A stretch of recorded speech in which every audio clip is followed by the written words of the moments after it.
할렐루야. 네, 더운 날씨에 잘 나오셨습니다. 이 시간에 살아계신 하나님께 영과 진리로 나아가는 시간 됐으면 좋겠습니다. 다 함께 묵도 들이심으로 예배 자리로 나아가도록 하겠습니다.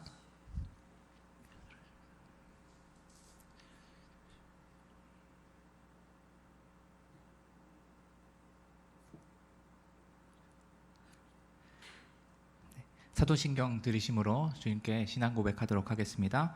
전능하사 천지를 만드신 하나님 아버지를 내가 믿사오며 그 외아들 우리 주 예수 그리스도를 믿사오니 이는 성령으로 잉태하사 동정녀 마리아에게 나시고 본디오 빌라도에게 고난을 받으사 십자가에 못 박혀 죽으시고 장사한 지 사흘 만에 죽은 자 가운데서 다시 살아나시며 하늘에 오르사 전능하신 하나님 우편에 앉아 계시다가 저리로서 산자와 죽은 자를 심판하러 오시리라.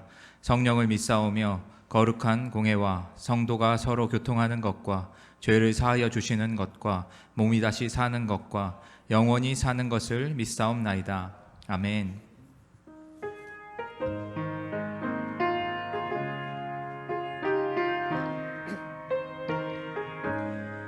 내 영혼이 은총이 중한 돼지 벗고 오니 슬픔 많은 이 세상도 천국으로 화하도다. 할렐루야 찬양하세. 내 모든 죄 사함받고 주 예수와 동행하니 그 어디나 하늘나라 주의 얼굴 뵙기 전에 멀리 뵈던 하늘나라 내 맘속에 이루어지니 날로 날로 가깝도다. 할렐루야 찬양하세.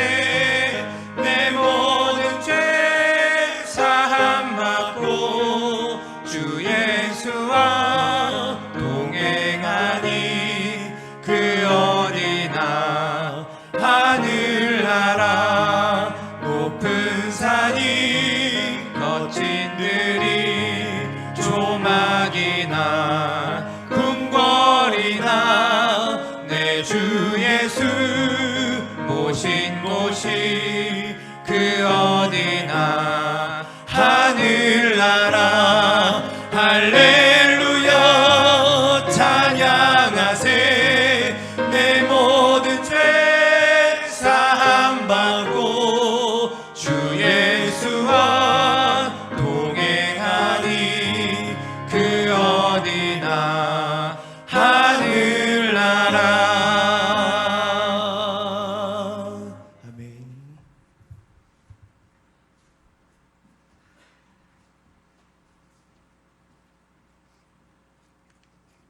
함께 기도드리겠습니다. 저희들을 하나님의 형상대로 지으시고 지혜와 능력이 가져가신 하나님 아버지 그 거신 은혜를 감사와 영광을 돌립니다. 주님의 은총 속에서 연약하고 부족한 저희들을 사랑으로 지켜주시고 지금까지 인도해 주셔서 주님을 사모하는 마음으로 기도하는 마음으로 성도님들이 머리 숙였습니다. 목자 되시는 주님께서 우리의 삶을 매일 매순간마다 인도하시고 저희들은 어린 양이오니 주님의 음성을 듣게 하사 길이요 진리요 생명이신 주님만 따르게 하시옵소서. 오늘도 거룩하고 복된 생일날 주님의 사랑과 은혜를 사모하는 간절한 마음으로 주님을 찾아온 성도님과 가정에서 예배드리는 성도님들에게 자비를 베풀어 주시옵고 하늘의 창고 신령한 말씀과 은혜의 복을 내려 주시옵소서. 하나님께서 사람을 외모로 보시지 아니하시고 속마음을 보시는 줄 아오니 머리 숙인 성도님들 신령과 진정으로 예배드리오니 하나님 기쁨으로 받아 주시옵고 은혜의 단비를 내려 주시기를 원하옵나이다. 특별히 저희 교회를 위하여 일찍이 주님께서 크신 뜻과 섭리가 계셔서 주님의 말씀 따라 성령 충만하게 하사 믿음으로 기도의 능력으로 승리하는 삶을 살게 하옵시고 세상의 빛과 소금의 직분을 다하는 아름다운 복음의 꽃을 피울 수 있는 위대의 중앙교회가 되기를 인도해 주시옵소서.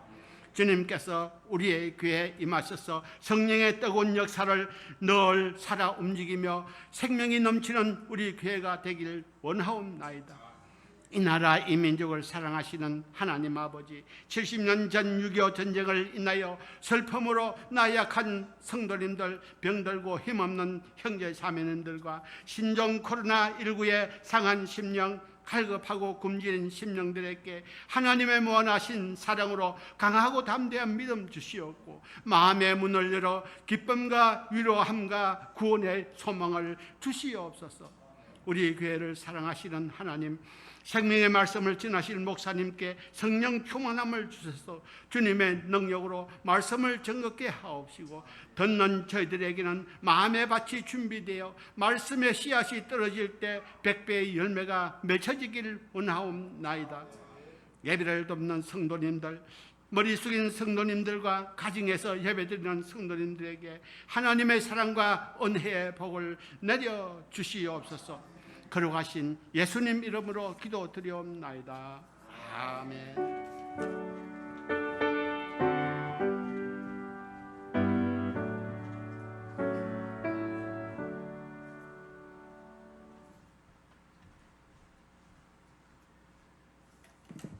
네, 오늘 우리에게 주신 하나님의 말씀은 마가복음 10장 13절에서 16절까지의 말씀입니다. 마가복음 10장 13절에서 16절까지의 말씀입니다. 다 찾으셨으면 한 절씩 교독하시고 16절은 합독하도록 하겠습니다. 사람들이 예수께서 만져주심을 바라고 어린아이들을 데리고 오매 제자들이 꾸짖거늘 예수께서 보시고 노하여 이르시되 어린아이들이 내게 오는 것을 용납하고 금하지 말라. 하나님의 나라가 이런 자의 것이니라. 내가 진실로 너희에게 이르노니 누구든지 하나님의 나라를 어린아이와 같이 받들지 않는 자는 결단코 그곳에 들어가지 못하리라 하시고 그 어린아이들을 안고 그들 위에 안수하시고 축복하시니라. 아멘. 준비하신 예물 하나님께 올려드리도록 하겠습니다.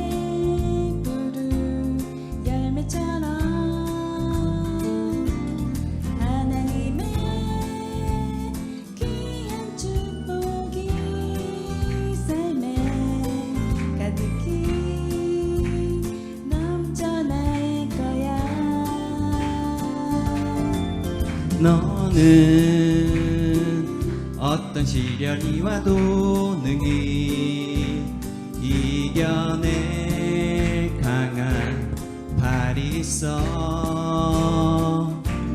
전능하신 하나님께서 너와 언제나 함께 하시니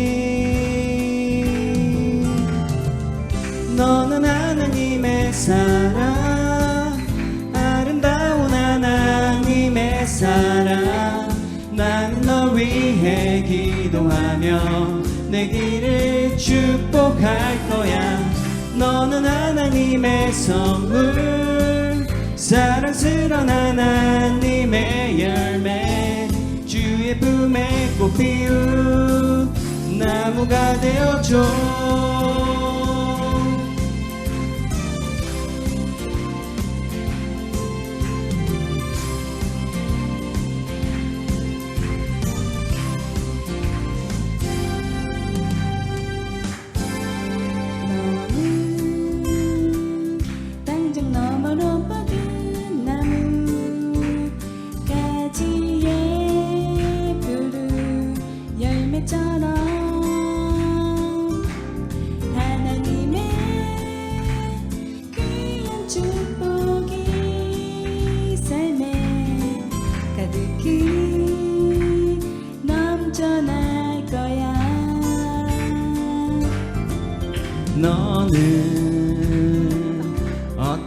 미련이 와도 능히 이겨낼 강한 발이 있어. 전능하신 하나님께서 너와 언제나 함께 하시니. 너는 하나님의 사랑, 아름다운 하나님의 사랑. 나는 널 위해 기도하며 내 길을 축복할 거야. 나는 하나님의 선물, 사랑스러운 하나님의 열매. 주의 품에 꽃 피운 나무가 되어줘.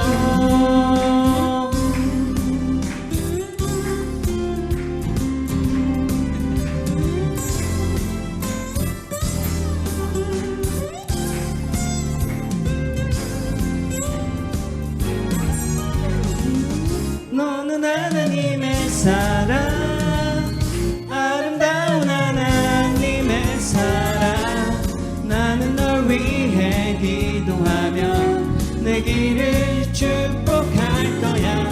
너는 하나님의 선물, 사랑스러운 하나님의 열매. 또 예쁜 꽃 피운 나무가 되어줘. 너는 하나님의 사랑, 아름다운 하나님의 사랑. 나는 널 위해 기도하며 내 길을 축복할 거야. 너는 하나님의 선물, 사랑스러운 하나님의 열매.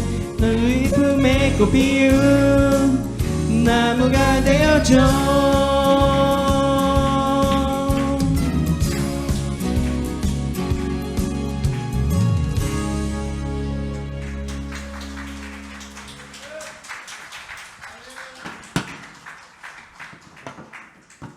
노래는 부모님이 불렀는데 박수는 우리 도훈이가 더 많이 받는 것 같습니다.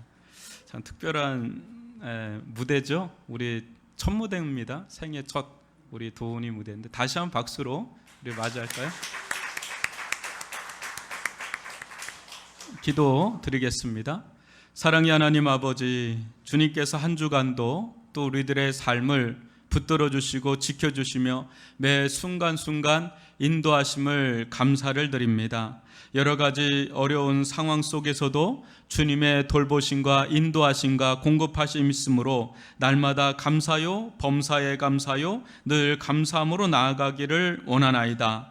아버지 하나님, 저희들 가운데 이 코로나19로부터 속히 자유케 되는 일들이 일어나게 도와주시고 일상의 변화가 속히 아버지 제자리로 돌아올 수 있는 길이 열리게 하여 주시옵기를 원하며 이 어려운 길 가운데 지혜와 총명을 더하여 주시옵기를 원합니다. 오늘도 주님 예배하러 나온 주의 백성들, 또 온라인으로 예배드리는 모든 심령들 위에 주님의 기름 부으심이 있게 도와주시고 오늘도 이 자리에 거저 나오는 법 없이 귀한 10의 1조를 드리며 나온 자들 가운데 하늘의 신령한 은혜와 이 땅의 기름진 은혜로 함께하여 주옵소서. 아버지, 또 말라기 선자에게 약속하셨던 그 모든 말씀처럼 그 가정과 인생의 창고 가운데 하나님의 부어주시는 은혜와 축복으로 가득 차게 도와주시고 많은 이들을 섬길 수 있는 길이 열리게 하여 주시고 가뭄과 같은 인생 가운데 어려움이 닥칠지라도 어려움을 넉넉히 이겨나갈 수 있는 은혜를 베풀어 주옵소서.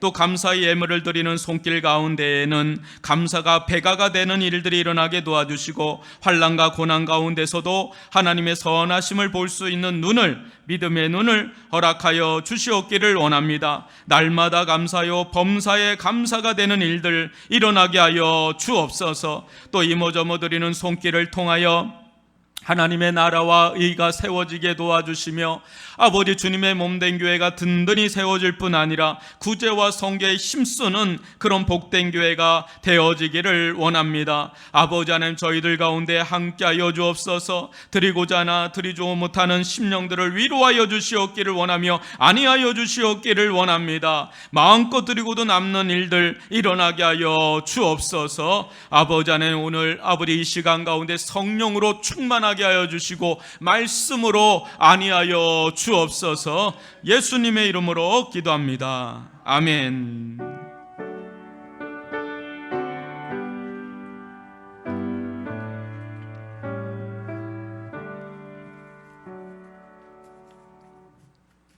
할렐루야. 계속 연일 코로나19가 잠잠할 수 없는 그런 상황을 저희가 맞이하고 있는데요. 참 지혜가 많이 필요하고 인내가 많이 필요한 것 같습니다. 우리 좌우에 있는 분들 보면서 잘 오셨다고, 사랑하고 축복한다고 인사 좀, 목례로라도 좀 할까요? 또 온라인으로 예배드리는 우리 성도들 축복하고 사랑합니다. 주님의 은혜가 함께하길 바랍니다.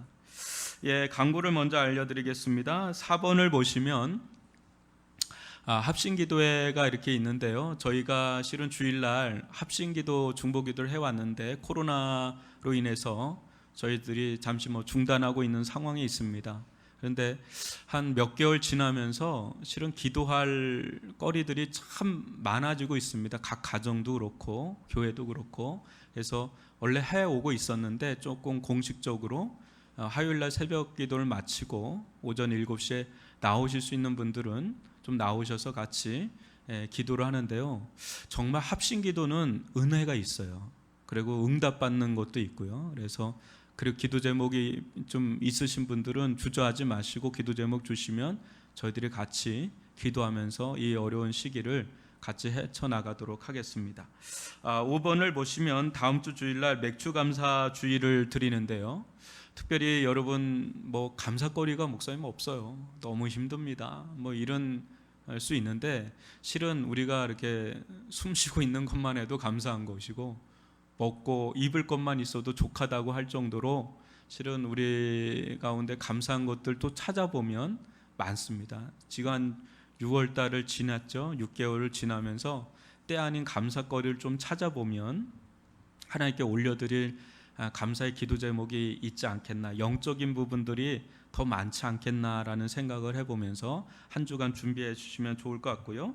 6번에 보시면 물 한 그릇 사역해서 저희들이 지난주 계속해서 좀 헌신하는 분들이 있는데요. 특별히 우리 남아공 이곳은 하루에만 100여 명 이상씩 죽는다고 하더라고요. 2,000명 이상씩 확진자가 나오고, 근데 아무 무방비입니다. 진짜 흑인 빈민촌은 무방비예요. 그래서 흑인들은 대부분 그냥 빈민촌이라고 보면 됩니다. 근데 거기에서 지금 사역을 하고 계시는데 좀 자세한 내용은 주보를 참조해 주시면 좋을 것 같고요. 너무 감사하다고 이렇게 말씀을 해 오셨는데 기도가 더 많이 필요할 수도 있습니다. 생각날 때마다 우리 남아프리카 공화국을 위해서 기도를 해주시고요.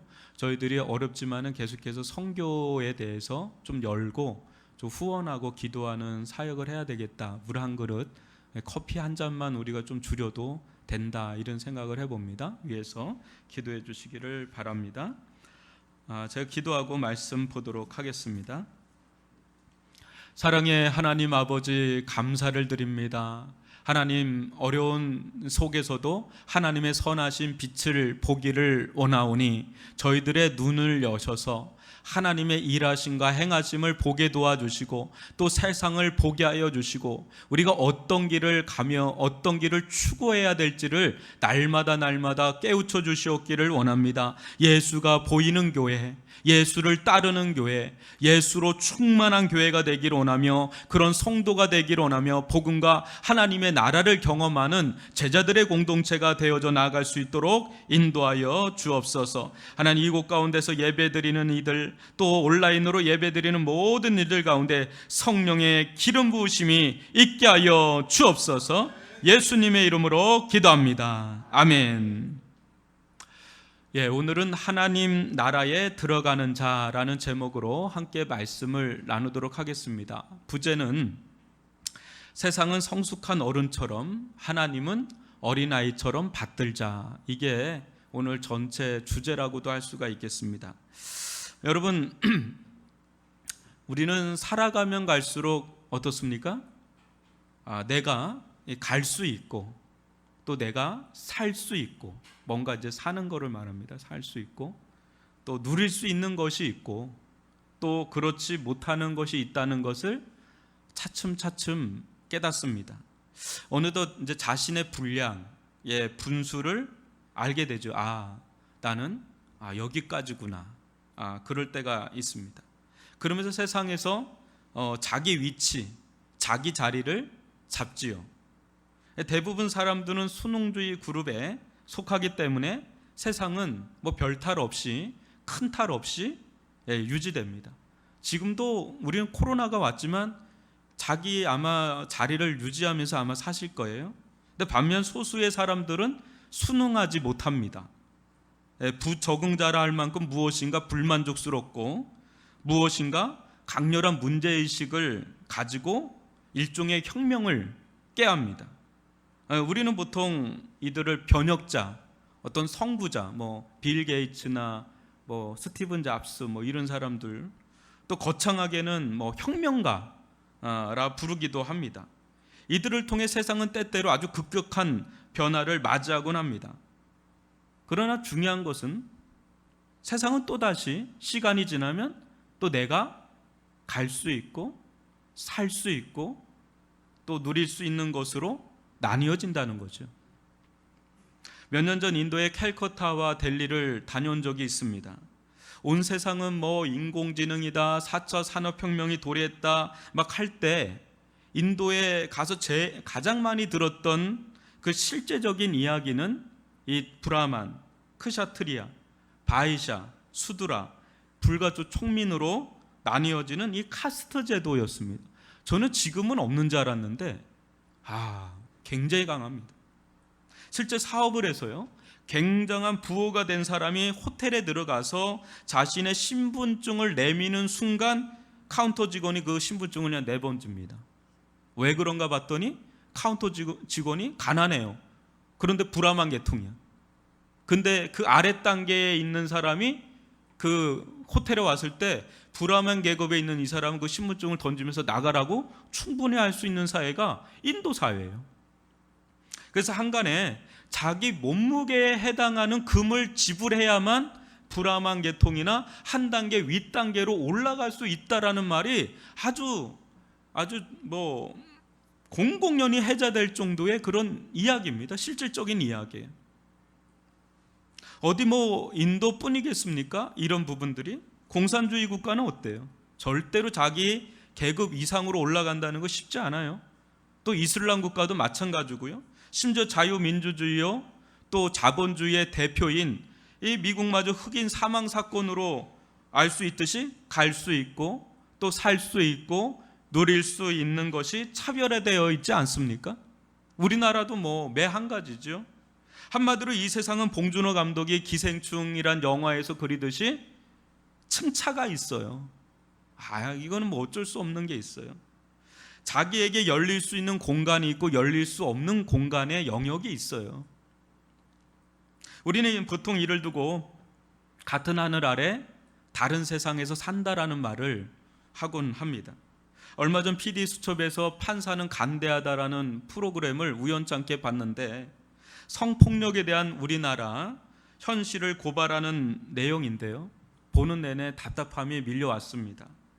한 피해 여성분은 법원 판결을 받고 나오면서 법원 앞에서, 다른 데가 아니라 법원 앞에서 목매어 죽고 싶었다고 하소연하는 울부짖는 소리를 들었습니다. 그렇게 해서라도 자신의 억울함을 증명해 보이고 싶은 그런 여성의 토로를 좀 봤습니다. 그만큼 이 판사의 벽이라는 게 얼마나 높은지요. 우리 사회 안에 이 철옹성처럼 진입장벽이 아주 높은 것들이 하나둘이 아니죠. 지금 인권이 대두되면서 그런 부분들을 하나씩 바꿔나가고 있는 상황 속에 있는데 이 세상은 층차가 있습니다. 우리 대부분은 원합니다. 좀 더 부를 얻고 좀 더 권력과 같은 힘을 얻어서 지금의 층이 아닌 좀 더 나은 층으로 오르고 싶어 합니다. 일종의 상승 욕구가 있습니다. 그런데 이 상승욕이 성공하면 좋은데 실패하면 지옥을 방불케 하는 일들이 비일비재하게 일어납니다. 제가 예전에 미국 가서 깜짝 놀란 게 왜 그렇게 노숙자들이 많은지 저는 너무 놀랐어요. 충격이었어요. 세계 최고의 부국 아닙니까? 그런데도 질비하게 있는 걸 보면서 너무 놀랐어요. 어디든 유토피아는 없구나. 세상의 질서는 양육강식, 적자생존과 같은 이 정굴의 법칙, 세상의 생존의 법칙이 행행하는데 과연 이 길이 다일까? 우리가 보는 이 세상이 다일까? 예수님은 이 세상 한복판에서 계속해서 하나님의 나라를 가르치시고 선포하십니다. 예수님이 보실 때 세상은 나름의 지배구조를 통해서 다양한 층차를 만들고는 나름의 유토피아를 추구하지만 어떻습니까? 실상 어떻습니까? 그 속에서 만들어지는 수많은 질서는 많은 사람들을 그 존재 그 자체로서의 존귀함을 회복시키지 못하지요. 비니빙 부익부. 그러나 예수님께서 끌고 들어오는 이 하나님의 나라의 길, 여러분 어때요? 우리가 성경을 통해서 계속 보지만 얼마나 생경합니까? 얼마나 낯섭니까? 그런데 세상의 질서를 완전히 뒤바꾸는 마치 혁명가도 같은 느낌을 받습니다.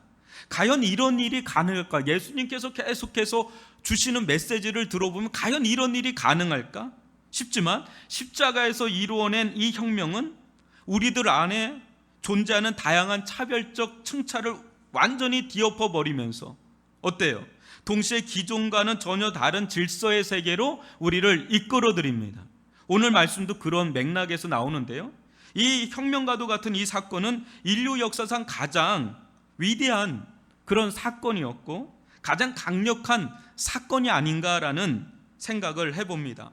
오늘 말씀을 통해서요, 저는 우리 모두가 이 시대 조용하지만 강력한 일종의 혁명과도 같은 이런 복음적 혁명을 우리가 누리고 그런 복음의 사람들이 될 수 있기를 주님의 이름으로 축원합니다. 여러분 13절을 다 같이 한번 읽어볼까요? 시작. 사람들이 예수께 만져주심을 바라고 어린아이들을 데리고 오매 제자들이 꾸짖거늘. 예수님 당시 유대 사회에서는 동네에 이 탁월한 하나님의 사람이 오면 보통 이게 축복 기도를 받으러 나오곤 하였습니다. 지금의 이 장면도 그런 관습에 따른 그런 것입니다. 저도 오래전 중국 산골 오지에 들어갔을 때 이와 비슷한 경험을 한 적이 있는데 그곳에서 만난 이들은 난생 처음 한국에서 목사님과 성도분들이 온다는 소식을 듣고 열례를 제쳐놓고 오시는데 그 차가 없는 아주 산골 오지니까요. 차가 없으니까 그 사람들이 걸어서 그 산등성리가 엄청 높거든요. 고지예요. 근데 그 몇 개를 넘어서 왔는지 모를 정도로 먼 거리에서 왔어요. 제가 들어보니까 산을 잘 타는 분들이에요. 그 민족 그 족속 자체가. 그런데도 4시간이 걸렸다고 한다면 상당히 먼 거리에서 온 사람들입니다. 근데 왔는데 저희들이 도착하기 2시간 전에 와서 미동도 하지 않고 예배를 기다리고 있는 그런 모습 속에서 어떤 열이 그거를 봤는데요.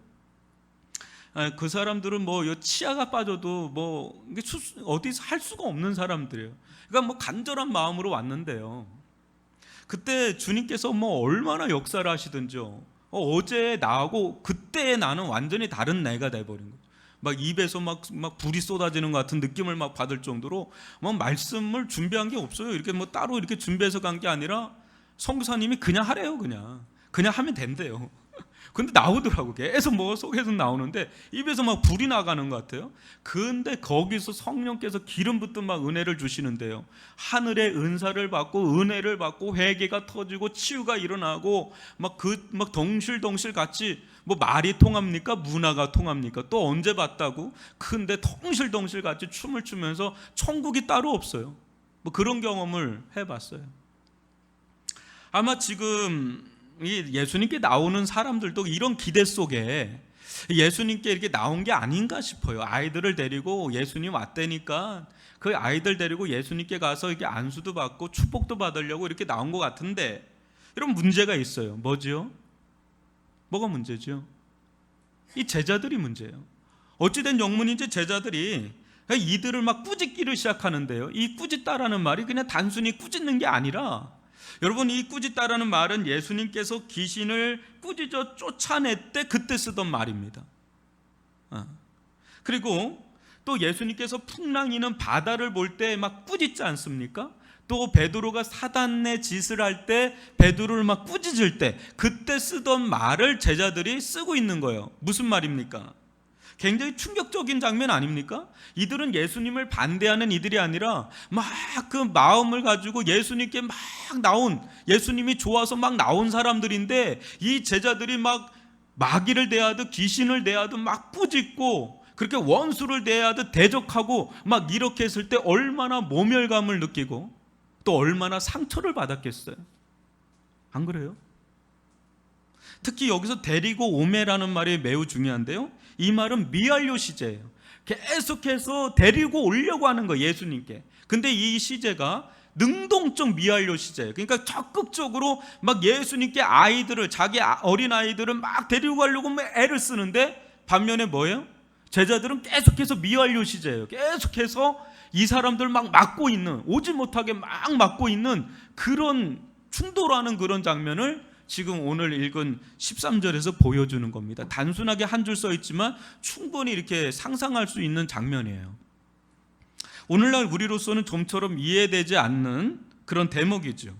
요즘 사람들은, 여러분 어땠습니까? 아이들을 어떻게 대합니까? 요즘은 우리 아까 도니도 있지만 얼마나 사랑스럽고 귀엽습니까?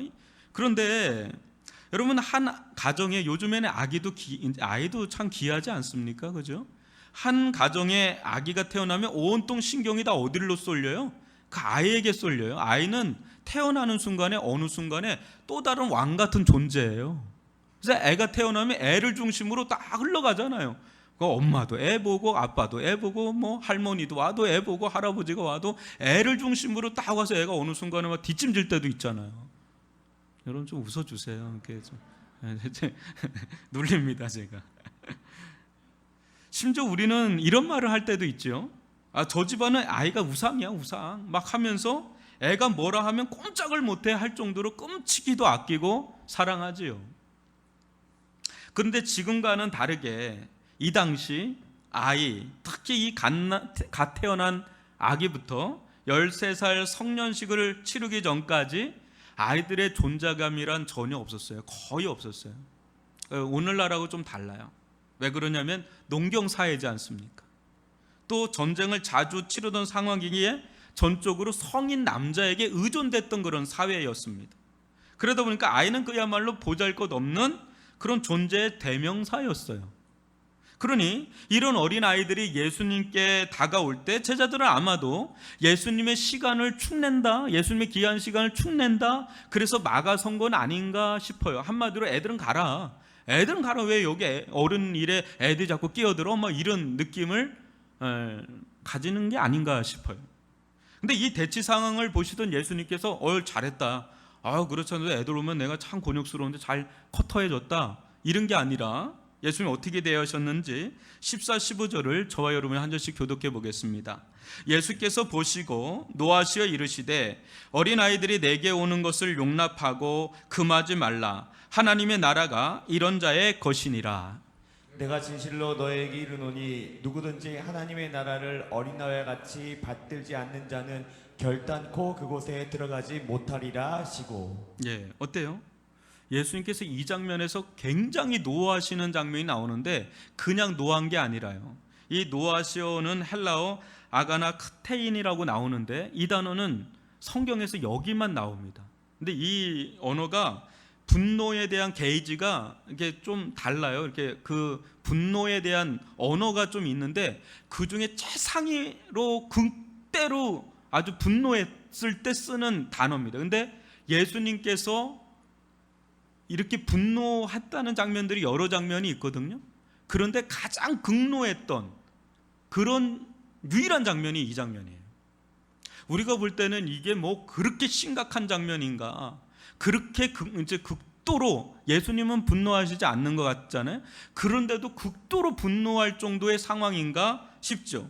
예수님은 어디에서도 이런 장면이 없는데 왜 이렇게까지 제자들에게 분노하신 것일까요? 왜 이렇게 분노하셨을까? 먼저 여러분들은 주님께서 이전에 이 어린 아이들을 어떻게 대하라고 하셨는지 기억하실 것인데, 마가복음 9장 36절과 37절을 또 저와 여러분이 한 절씩 교독해 보겠습니다. 어린아이 하나를 데려다가 그들 가운데 세우시고 안으시며 제자들에게 이르시되 누구든지 내 이름으로 이런 어린아이 하나를 영접하면 곧 나를 영접하며 누구든지 나를 영접하면 나를 영접함이 아니요 나를 보내신 이를 영접함이니라. 예, 이 장면이 좀 전 장면이잖아요. 지금 우리가 보는 장면보다 좀 전에 있었던, 그 얼마나 지났을까요? 그 전에 있었던 그런 장면들이죠. 예수님이 직접 어린아이를 하나를 데려다가 안으시면서 누구든지 이 어린아이 하나를 영접하면 뭐라 그래요? 나를 영접하는 거다. 자신을 영접하는 거다. 또 나를 영접하면 또 누구를 영접하는 거라고요?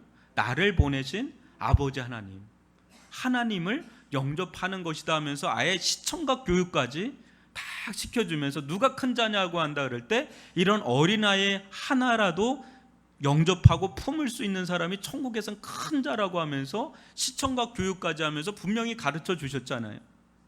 그런데 지금 어때요? 아주 대놓고 이런 어린아이들을 무시한다는 것은, 여러분, 단순히 어린아이를 무시하는 게 아니라 누구를 무시하는 것이에요? 이 말씀을 하신 예수님을 무시하는 것이고, 또 이 예수님을 보내신 하나님 아버지를 무시하는 대적 행위로 보신 거예요. 그냥 단순한 게 아니라 이거는 하나님을 향한 적대 행위 같이 그렇게 여기신 겁니다. 제자들은 어때요? 예수님의 말씀보다 당시 어린아이들은 무가치하고 또 쓸모없다는 이 세상적인 가치관에 더 뿌리 깊었던 그런 것이죠. 여러분, 겉으로는 아멘 했겠죠, 그죠? 예수님께서 그런 말씀하실 때 아멘, 예, 예수님, 그런 자가 천국에서 큰 자군요, 우리 그렇게 하겠습니다, 아멘. 그렇게 했을지 모르지만 속으로는 아멘을 딴 데로 한 거죠. 속으로는 누구에게 아멘한 거예요? 뭐에 아멘한 거예요? 세상의 가치관에 아멘한 거죠. 속 아멘은 따로 있었던 거죠. 진짜는 자기들 속은 그대로 있고 겉만 한 것이죠. 여러분, 그때 제자들은 어떤 자들로 전락했습니까? 오늘 이 말씀 보면 이들은 예수님과 함께 있다는 이유만으로 영적 우월주의, 엘리트주의에 빠졌습니다. 이는 곧 영적 배타주의, 차별주의를 낳았습니다. 여러분, 그때 예수님과는 전혀 상관없이, 아니 예수님과는 정반대대로 어때요? 사람들을 판단하고 좌지우지하려고 하는 그런 모습을 보여주는 것이죠. 문제는 제자들은 정말 예수님과 함께 있었다고 생각했지만 정작 예수님은 제자들에게 없었다. 굉장히 충격적인 장면이죠. 자기들은 예수님을 대변하고 있다고 생각할지 모르지만 정작 그들에겐 예수님이 없고 누구만 있어요? 자기들이 있는 거지요. 여기서 우리도 얼마든지 예수 없는 기독교, 예수가 빠진 교회로 변질될 수 있음을 감지해야 합니다. 우리도 모르게 그렇게 될 수 있다는 거죠. 이대로라면 이들은 예수님을 빙자해서 나중에 세를 얻게 되면 예수파를 만들 것이고 기득권을 누릴 것이고 바리새적인 종교인이 되기에 딱 십상인 바리새파와 사두개파와 또 다른 예수파라고 하는 그런 세력을 얻어서 예수의 이름을 빙자해서 종교적인 기득권을 누릴 수 있는 그런 영성으로 똑같은 바리새인들과 다를 바 없는 그런 제자들의 모습을 우리는 보게 돼요. 굉장히 위험한 모습이죠. 여러분, 제 아무리 제자들처럼 예수님과 동고동락을 한다고 또 예수의 이름으로 섬긴다고 해서 그것이 반드시 예수님과의 관계를 보장한다고 할 수가 없습니다. 때로 보장은커녕 어쩌면 그러면 그럴수록 예수님과 정반대에 서서 그분이 우리를 바라보실 때 분노하고 계실지도 모르겠습니다. 중요한 것은 뭘까요? 이 대목에서 중요한 것은 뭘까요? 지금 제자들은 예수님을 위해서 한다고 하지만 예수님과 동상이몽이에요. 문제가 뭐예요? 예수님과 영적 주파수가 안 맞는 거예요. 중요한 건 뭡니까? 예수님과 영적 주파수가 맞아야 되는 겁니다. 예수님의 마음과 뜻이 무엇인지를 헤아리고 그 마음과 뜻에 우리의 주파수가 맞을 때 그때 예수님과 그게 함께하고 있는 것이지, 아무리 물리적으로 예수님과 함께 동고동락을 해도 영적 주파수가 맞지 않으면 동상이몽이에요. 다른 생각을 하고 다른 마음과 다른 뜻을 품는 거예요. 한마디로 뭐예요? 하나님의 나라를 추구하는 게 아니라 자기 나라를 추구하는 거예요. 예수님을 이용해서 자기로 꽉 찬 자기 나라를 추구하는 것이죠. 한번 보십시오. 예수님은 심지어 어떤 자라야 하나님 나라에 들어갈 수 있다고 하시는지 여러분 14절 15절을 저와 여러분이 한 절씩 읽어보겠습니다. 예수께서 보시고 노하시어 이르시되 어린아이들이 내게 오는 것을 용납하고 금하지 말라. 하나님의 나라가 이런 자의 것이니라. 내가 진실로 너희에게 이르노니 누구든지 하나님의 나라를 어린아이와 같이 받들지 않는 자는 결단코 그곳에 들어가지 못하리라 하시고. 여러분, 이 부분에서 하나님의 나라와 세상 나라는 극명한 차이를 보입니다. 여러분, 세상에서는 어떻죠? 서두에서 말씀하셨다시피 좀 더 나은 층차로 가려면 아주 타고난 집안 자체가 좋던지 금수저다 다이아몬드 수저다 우리 그런 얘기도 하는 이유가 있지 않습니까?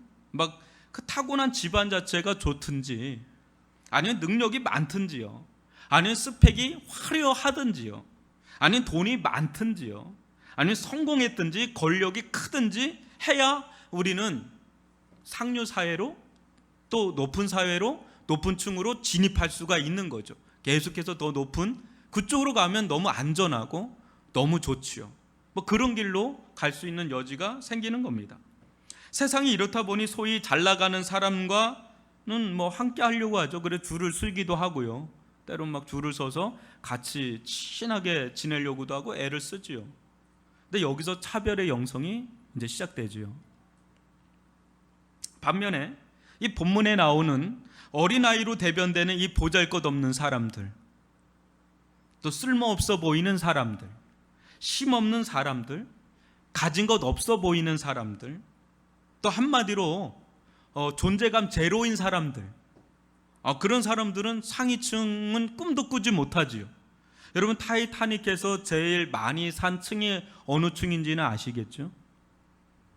최상위층에 있는 사람들이 대부분 살고 최하위층에 있는 사람들이 대부분 죽는 그 타이타닉의 배의 구조가 오늘날 이 세상의 구조를 가장 잘 보여주는 대목인데, 그것이 타이타닉 호뿐이겠어요? 우리 주변에 그런 일들은 아주 비일비재하게 일어나죠. 어느 사회든 오늘날 코로나에서 가장 위험한 빈약층, 가장 위험한 층은 잘 사는 분들이 아니에요. 늘 언제나 어려운 사람들이 늘 그 사고에 가까이 노출되어 있는 이런 층이 있단 말이죠. 세상 지배구조가 이렇다 보니까 별 보잘것없는 그런 이들은 별 도움도 안 되고, 또 힘만 뺀다고 생각하니까 왠지 부담스럽습니다. 차별의 영성이 또 시작되는 거죠. 세상에서는 이것이 통해요. 왜요? 이 자본주의 시스템에서는 이것이 통하는 사회입니다. 지금 우리는 철저하게 자본주의 사회에 있습니다. 이게 통해요. 그래서 자유롭게 경쟁을 해서 되는 사람들은 올라가는 거고 안 되는 사람은 자꾸 도태되는 이런 사회 속에 우리는 노출되어 있습니다. 그래서 한간에 미국식 자본주의냐 유럽식 자본주의냐 이런 말이 계속 나오는 일들이 그런 겁니다. 특별히 이 코로나19 가운데는 이게 극명하게 나타나는 상황 속에 있으니까 더 심각한 거죠. 그러나 이 세상에 어떤 층에도 없고 또 함부로 들어갈 수도 없는 하나님의 나라에서는 이와 같은 세상의 패턴은 절대 통하지가 않는다는 겁니다. 제자들은 또 여기에 물들었는데 혼내는 거예요. 지금 분노하시는 거예요. 절대 그래가지고는 하나님 나라에 들어갈 수 없다고, 통하지가 않는 세상이 있다는 걸 보여주고 있는 겁니다. 하나님의 나라에 들어가려면 어떻습니까? 여러분, 하나님 나라에 들어가려면 어떻다고 그래요? 세상의 방식과는 전혀 다른 방식으로 들어가야 합니다. 여러분, 그것이 무엇인지 한번 보시면 하나님의 나라가 이런 자의 것이라고 하면서 누구든지 하나님의 나라를 어린아이와 같이 받들지 않는 자는 뭐라 그래? 결단코라는 얘기를 쓰죠. 결단코 그곳에 들어가지 못하리라. 그래서 여러분 어때요? 이 세상에서 부가 많으면, 권력이 높으면 어떤 층에서 최상위층까지 올라갈 수 있을지 모르겠네요. 그런데 하나님의 나라는 결단코 못 들어가요. 이게 아니면, 어린아이 같지 않은. 이 말은 여러분, 어떤 자가 하나님의 나라에 들어갈 수 있다 그래요? 그것은 마치 어린아이들이 부모를 절대적으로 의존하듯 받드는 것처럼. 여러분, 지금도 우리 양창호 집사님, 오재영 집사님 이렇게 찬양을 했지만 우리 도훈이 한번 그 아이를 한번 유심히 보십시오. 그 아이에게 절대적인 건 손이에요. 부모 손을 붙잡는 거예요. 그게 받드는 거예요. 그게 어린아이처럼 받드는 거예요. 어린아이가 부모를 받들듯이 받드는 거. 좀 더 노골적으로 제가 부정적인 측면에서 얘기하면, 여러분, 세상의 나라, 세상에서 주어지는 모든 것들을 우리는 어떨 때는 아무 생각 없이, 그냥 여과 없이 TV에서 뭐라고 그러면 다 아무 생각 없이 어린아이처럼 막 받드는 경향이 있거든요. 그냥 그렇다면 그런 것처럼 세뇌당하는 것처럼 계속 TV에서 뭐라 그러면 진짜 그런가 보다 하고 아무런 문제의식도 없이 막 받아들이면 받아들일수록 어떻게 돼? 거기에 그냥 그대로 물들어 버리죠. 그 뒤에서 어떤 프레임을 가지고 하는지 모르는 채 그냥 하는, 그게 어린아이처럼 받드는 거예요. 그렇게 하나님의 나라를 어린아이같이 받드는 자, 하나님의 나라는 그런 자의 것이라고 주님을 말씀하시는 거예요. 어린아이처럼 그냥 그대로 수용해버리는, 받아들이는, 아무런 저항도 없이 의심도 없이 그냥 받아들이는, 그걸 어린아이처럼 받드는 거, 그걸 얘기를 하는 겁니다. 그렇다면 하나님의 나라를 어린아이같이 받드는 것이 구체적으로 의미하는 바가 무엇인가? 여러분, 성경에서 어린아이에 대해서 긍정적으로만 표현하는 게 아니라 부정적으로 표현하는 장면도 상당히 많아요. 여러분, 대표적인 구절 한번 볼까요? 에베소서 4장 14절을 같이 한번 읽어보겠습니다. 시작. 이는 우리가 이제부터 어린아이가 되지 아니하여 사람의 속임수와 간사한 유혹에 빠져 온갖 교훈의 풍조에 밀려 요동하지 않게 하려 함이라. 어린아이는 어때요? 누가 이런 얘기하면 혹하고, 저런 얘기하면 혹하고, 사탕 하나 주면 따라가고, 솜사탕 주면 또 따라가고, 더 큰 과자 주면 그 사람이 좋고, 뭐 이렇게 그냥 막 줏대 없이 그냥 막 따라가는 게 애들이란 말이에요. 또 고린도전서 3장 1, 2절도 한번 볼까요? 제가 1절 읽겠습니다. 형제들아, 내가 신령한 자들을 대함과 같이 너희에게 말할 수 없어서 육신에 속한 자 곧 그리스도 안에서 어린아이들을 대함과 같이 하노라. 내가 너희를 젖으로 먹이고 밥으로 아니하였노니 이는 너희가 감당치 못하였음이거니와 지금도 못하리라. 여러분, 어린아이들은 특징이 뭐예요? 어려운 말 못 알아듣잖아요. 그러니까 그 이유식을 떠먹여 두듯이 이제 말을 잘 풀어서 쉽게 넣어줘야, 이야기를 해야 그제서 이제는 알아듣기를 시작을 하지요. 여러분, 이런 눈으로 본다면 하나님의 어린아이와 같은 자들이나 들어가는 하나님의 나라의 수준은 어떤 수준일까 싶기도 하죠. 이게 어린아이 같은 자들이라야 들어가는 하나님의 나라라면 얼마나 미성숙한 나라고 얼마나 한심한 나라겠나, 이런 생각을 할 수도 있을지 모르겠습니다. 그러나 한번 보세요. 가정의 수준이 우리 어린아이들에게 달려 있습니까? 아니면 부모에게 달려 있습니까? 보통 부모에게 달려 있죠. 부모의 수준이 그 가정의 수준이지 어린아이에게서 무슨 수준을 논할 수가 있겠어요? 마찬가지로 하나님의 나라도 거기에 들어가는 사람들의 수준에 달려 있는 게 아니라 누구의 수준에 달려 있는 거예요? 하나님, 주인 되시는 하나님께 달려 있는 겁니다. 근데 여러분, 어린아이의 이런 부정적인 모습 말고 어린아이들의 또 다른 모습이 있는데 그게 뭐죠? 아이들이 생존을 위해 할 수 있는 것이라곤 뭡니까? 부모님을 의지하고 의존하는 거 외에는 아무것도 없어요. 아무것도 없어요. 아이들은 아무런 의심이나 저항 없어요. 그냥 부모님을 전적으로 신뢰하며 따릅니다. 내가 뭐라고 애가 전적으로 신뢰하며 따릅니다. 하나님의 나라는 어린아이가 부모님을 아무런 의심 없이 신뢰하고 또 의지하는 것처럼 하나님을 전적으로 의지하고 의존하는 자에게 열리는 나라인 줄 믿습니다. 아이들이 무엇인가를 해서 부모가 해주는 게 아니죠. 그래, 우리가 무엇인가를 해서 하나님께서 우리를 구원하시거나 또 하나님의 나라에 들어가게 하는 것이 아니라는 거죠. 제자들을 한번 보세요. 제자들을 한번 보시면 이들이 뭔가 특출난 것이 있다거나 또 큰 업적을 이루어서 부름받은 것입니까? 아니면 예수님께서 일방적으로 찾아오신 것입니까? 어느 날 예수님께서 그냥 그들의 인생 가운데 일방적으로 찾아오셔서 그냥 부르신 거예요. 그게 다예요. 좀 더 한다면 제자들 편에서는 뭡니까? 예수님께서 부르셨을 때 어린아이처럼 그냥 순수하게 그냥 따라 나선 거예요. 배와 그물을 내두고 그냥 예수님을 순수하게 따라 나선 것, 전적으로 믿고 따라 나선 것 외에는 아무것도 없어요. 그러니까 제자들 편에서는 은혜죠. 부모가 자녀를 위해 모든 것을 하듯이, 어린 아이를 얘기하는 겁니다. 어린 아이를 위해서 모든 것을 하듯이 우리를 위해 모든 것을 행하시는 분은 하나님 한 분뿐이신 줄 믿습니다. 그런데 시간이 지나면서 제자들은 어떻습니까? 영적 교만에 빠져버렸습니다. 자신들이 무엇인가 잘나서 예수님의 측근이 된 모양 으스댑니다. 자기들이 기준이 돼서 예수님께 올 자와 못 올 자를 가르는 그런 지경까지 와 있는 이런 모습을 보면 무엇이 연상이 됩니까? 마치 부모의 백을 믿고 막 나대는 이 철부지 그런 어린애 같은 그런 모습을 보지 않습니까? 아이들은 아무것도 아니죠. 아이들이 뭐 대단한 게 아니죠. 부모 덕에 사는 거죠. 우리가 뭐 대단한 게 아닙니다. 우리가 뭔가 해서가 아니죠. 우리는 아무것도 아니에요. 알고 보면 아무것도 아니죠.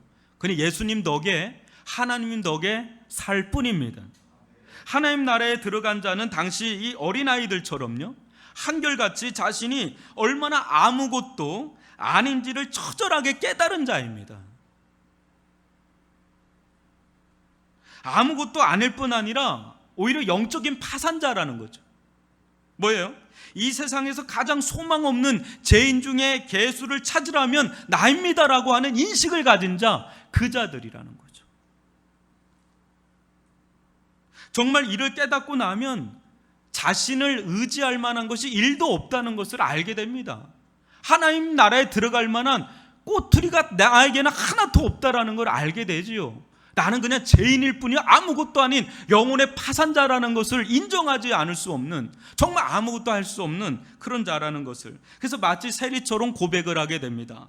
누가복음 18장 13절 읽어볼까요? 시작. 세리는 멀리 서서 감히 눈을 들어 하늘을 쳐다보지도 못하고 다만 가슴을 치며 이르되 하나님이여 불쌍히 여기소서 나는 죄인으로소이다 하였느니라. 여러분, 이 세리의 고백을 한번 보세요. 세리가 얼마나 능력이 많습니까? 얼마나 돈을 잘 버는 자입니까? 지금 그런 측면을 얘기하는 게 아니에요. 세상의 일들은 얼마든지 할 수가 있고요, 하나님이 없는 사람이 더 탁월하게 일을 잘하고 더 잘 살 수도 있어요. 그런 사람들이 얼마나 많은데요, 세상에는. 지금 그런 얘기를 하는 게 아니에요. 세상에 대해서는 어른처럼 할 수 있는 사람이 많아요. 그렇죠? 근데 이 대목에서 하는 말은 뭐냐면, 구원에 있어서, 하나님 나라에 들어감에 있어서 우리는 정말 어린아이처럼 아무것도 할 수 없다는 겁니다. 그걸 얘기하는 거예요.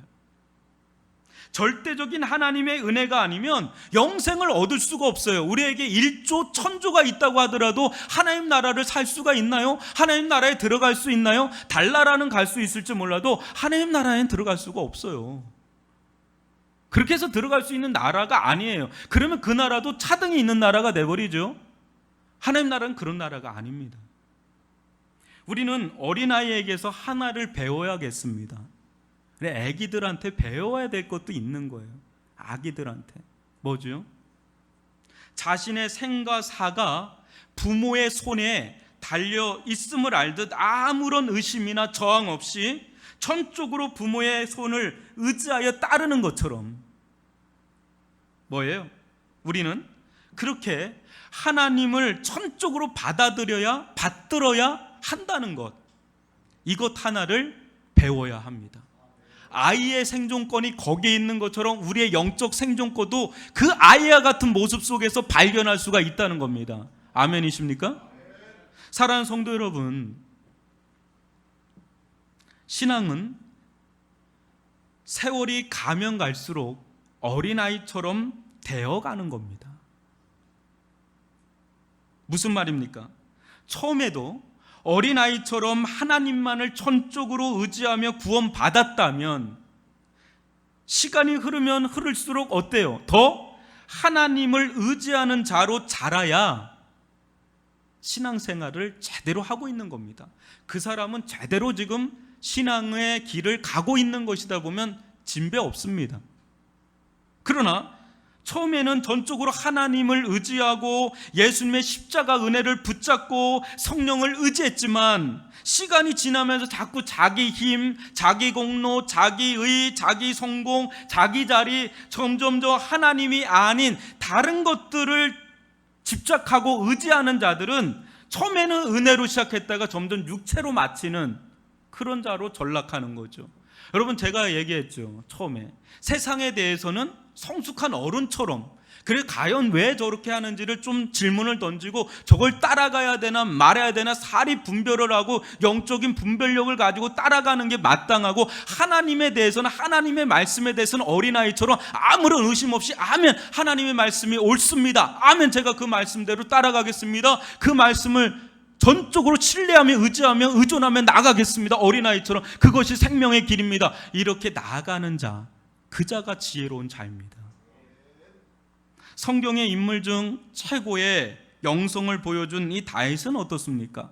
시간이 지나면 지날수록 다윗은 어떤 자로 변해가는지 시편 131편 1절로 3절에서 보여주는데, 저와 여러분이 한 절씩 읽어보겠습니다. 여호와여, 내 마음이 교만하지 아니하고 내 눈이 오만하지 아니하오며 내가 큰 일과 감당하지 못할 놀라운 일을 하려고 힘쓰지 아니하나이다.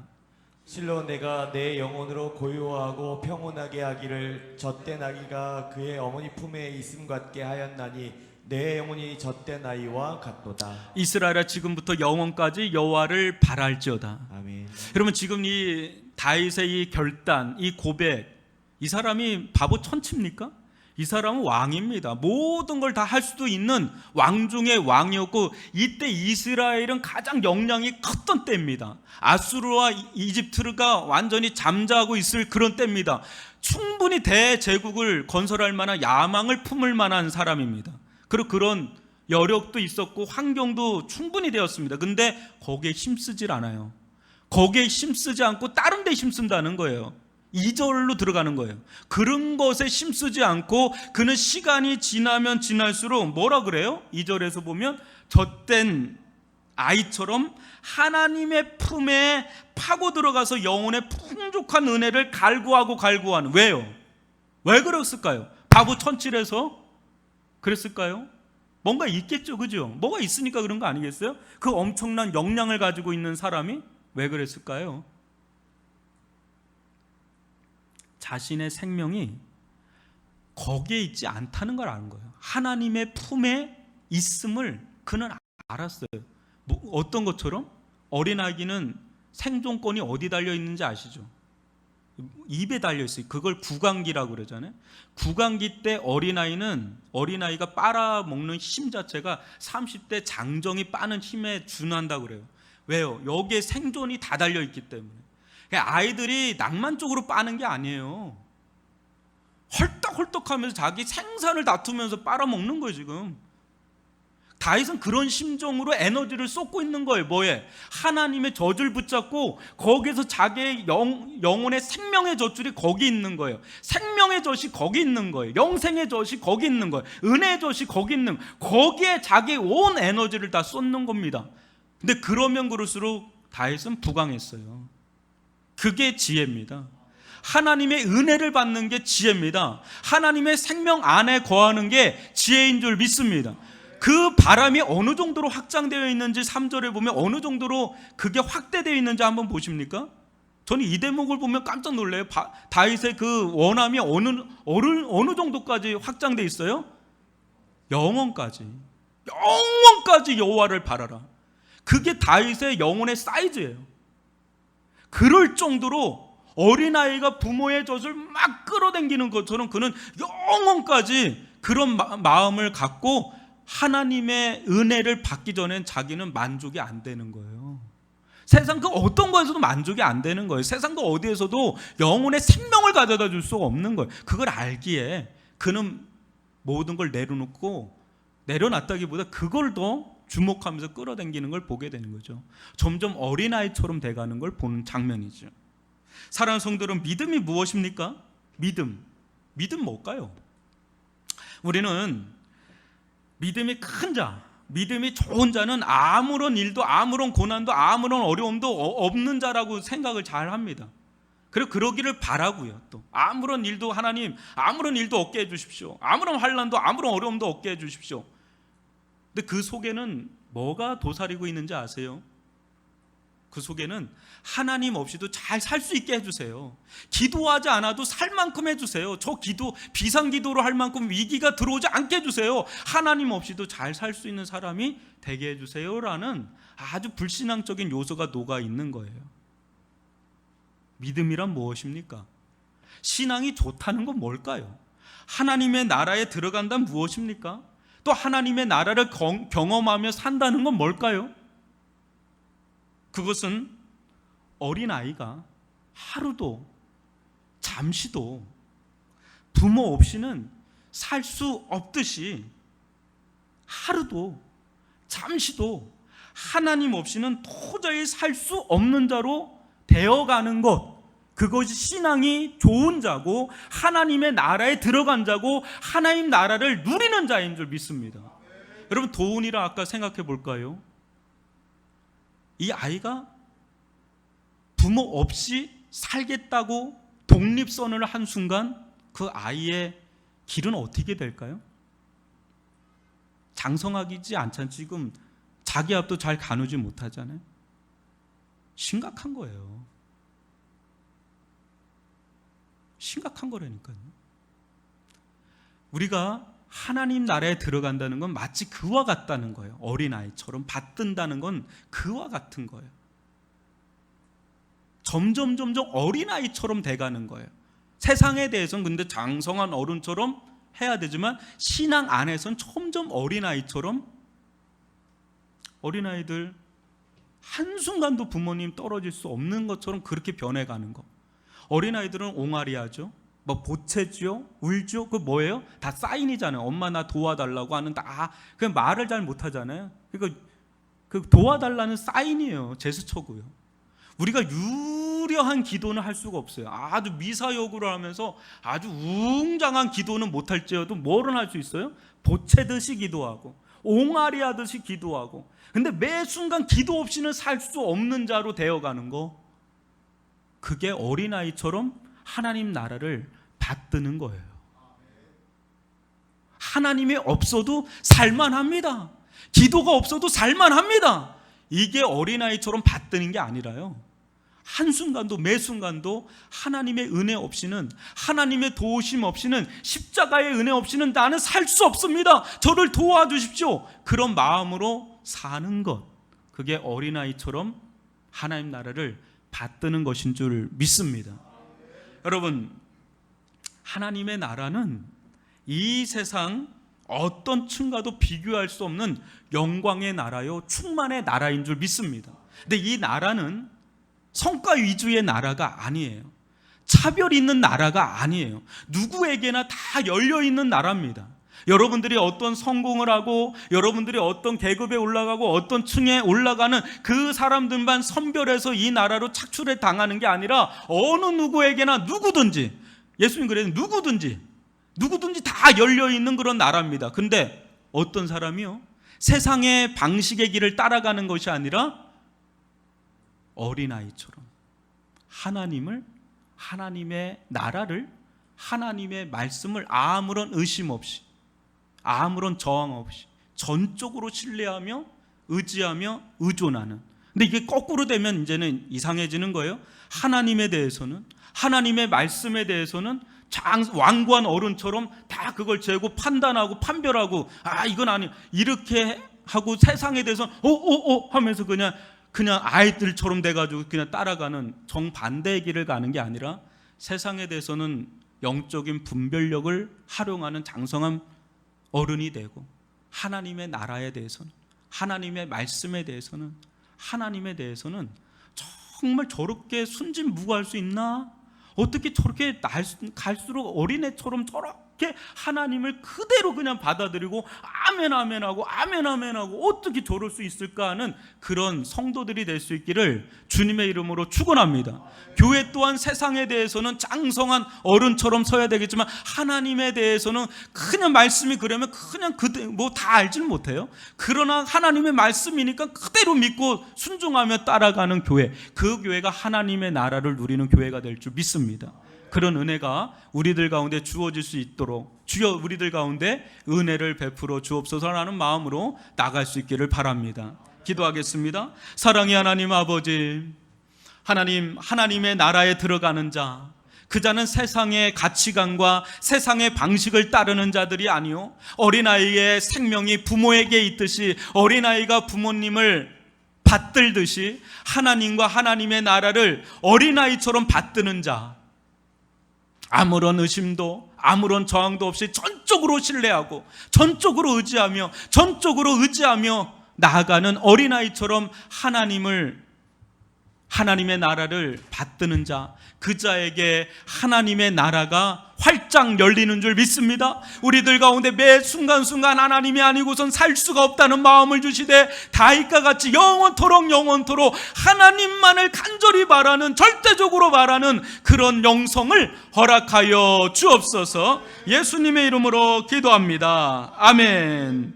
우리 이 시간 다 같이 일어나셔서 주의 나라가 임할 때 우리 찬양하며 나가겠습니다.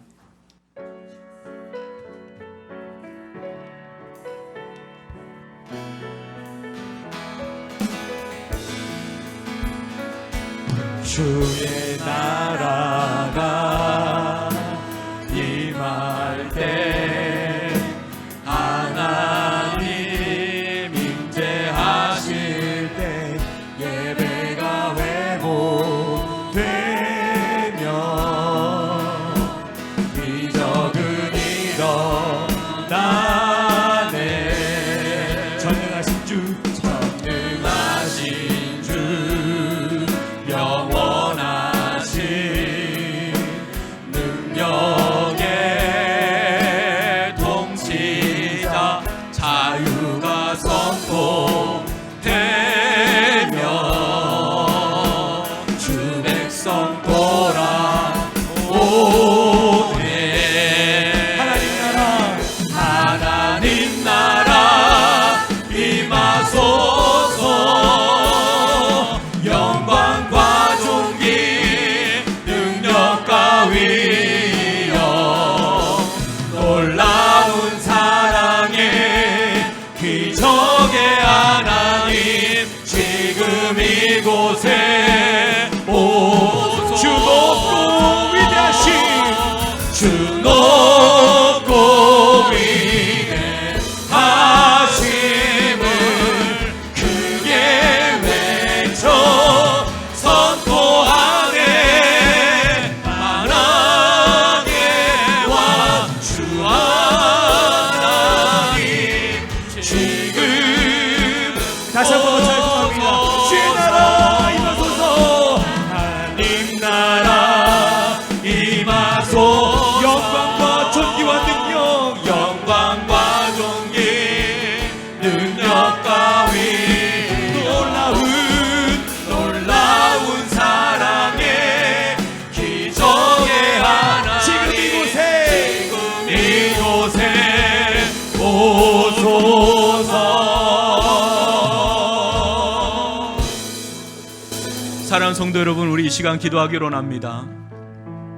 우리 아무것도 할 수 없을 것 같은 아이에게서 예수는 중요한 교훈을 배우라고 하십니다.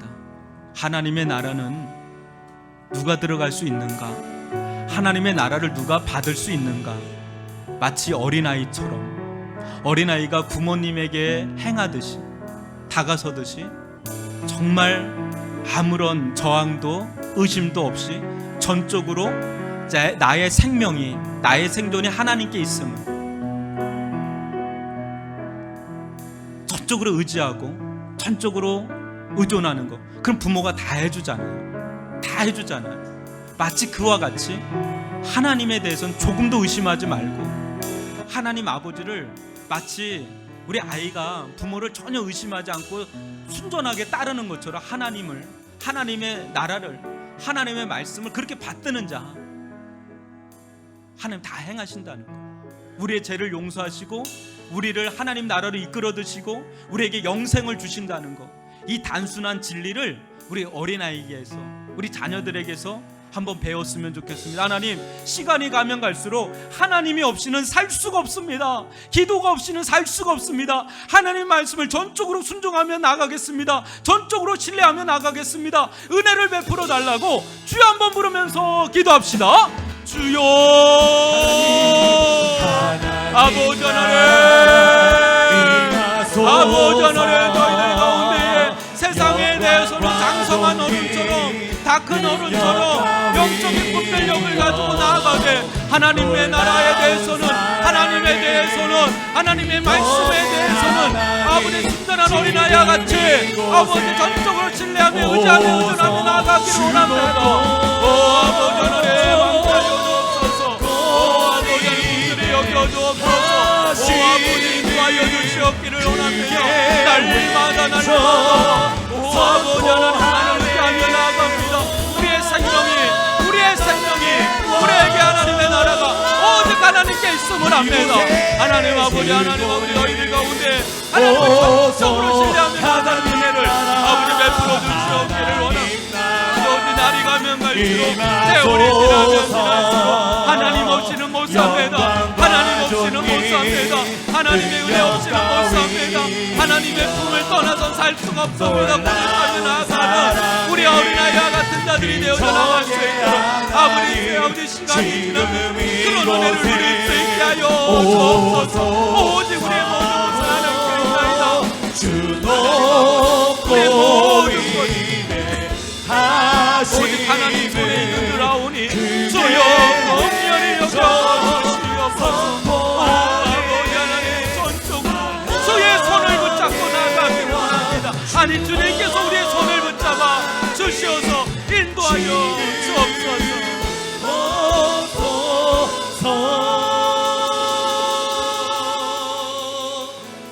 이제는 우리 구주 예수 그리스도의 은혜와 하나님 아버지의 극진하신 사랑하심과 성령의 감화감동 교통하심이 어떤 순간에도 부모를 조금도 의심하지 않고 전적으로 신뢰하며 의지하며 의존하는 어린아이들에게서 우리는 하나님을, 또 하나님의 말씀을, 또 하나님의 나라를 어떻게 대해야 되는지를 배우기를 소원하고, 세상에 대해서는 장성한 어른처럼, 하나님에 대해서는 날마다 매 순간마다 하나님이 없이는 도저히 살 수가 없습니다라는 어린아이와 같은 영성으로 나아가고자 소원하고 결단하며 헌신하는 이 자리에 서 있는 주의 백성들과 온라인으로 예배드리는 모든 주의 종들, 그 머리 위에, 그 가정과 자녀와 생업의 현장 위에, 이 나라와 민족과 세계 열방 가운데 코로나로 신음하는 모든 이들과 세계 곳곳에서 열방에서 수고와 헌신을 다하는 선교사님들과 그들의 사역과,